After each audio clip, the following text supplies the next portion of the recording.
কোরআন শরীফটা একটা শেয়ার করে দেখো, একটু হলে মনের ভিতর শান্তি আসবে ইনশাল্লাহ।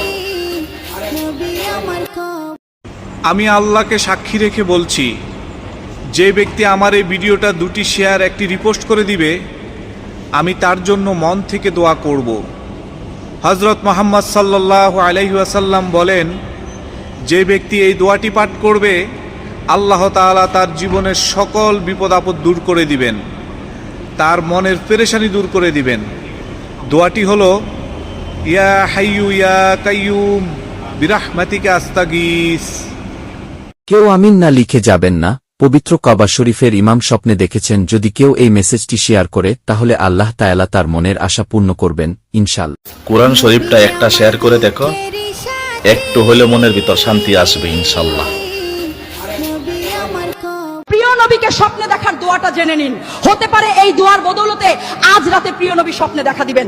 নবীকে স্বপ্নে দেখার দোয়া হলো, আল্লাহুম্মা সাল্লি ওয়া সাল্লিম আলা নবিল উম্মি ওয়া আলিহি ওয়া সাহবিহি। মাত্র 3 জনকে শেয়ার করে এই কুরআন শেয়ার করতে গেলে কি আপনার হাত ব্যথা করে?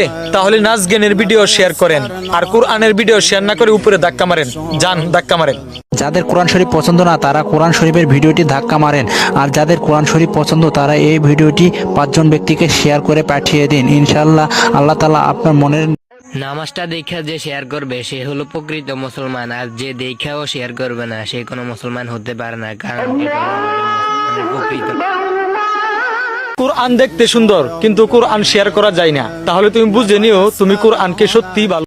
1 ঘন্টার মধ্যে খুশি সংবাদ পাবে যদি আল্লাহর এই পবিত্র কোরআন শরীফটা 5 জনকে শেয়ার করো ইনশাআল্লাহ। শয়তানকে ভয় পেলে ভিডিওতে ধাক্কা দেবেন, আর যদি আল্লাহকে ভয় পান তবে কমেন্টে আল্লাহ লিখে যাবেন।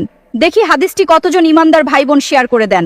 রাসূল সাল্লাল্লাহু আলাইহি ওয়াসাল্লাম বলেছেন, যে ব্যক্তি অন্তর থেকে লা ইলাহা ইল্লাল্লাহ বলবে তার জন্য জান্নাত নির্ধারণ হয়ে যাবে।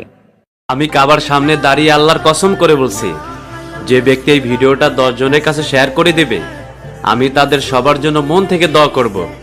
এই দোয়াটা পাঠ করলে ফেরেশতারা বুঝে উঠতে পারে না তার আমলনামায় কি সব লিখবে।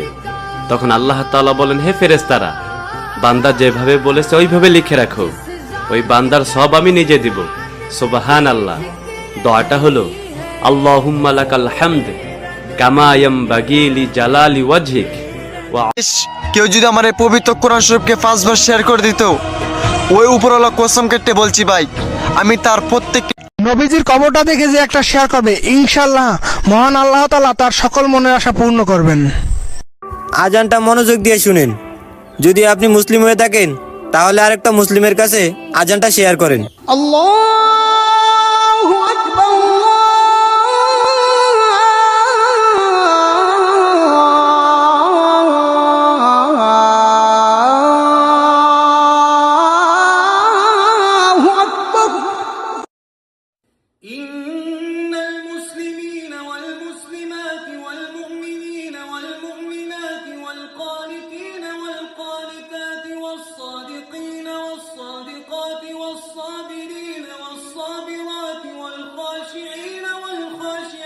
লাইলাতুল কদরের দোয়া, দোয়াটি অসংখ্য মানুষ জানে না।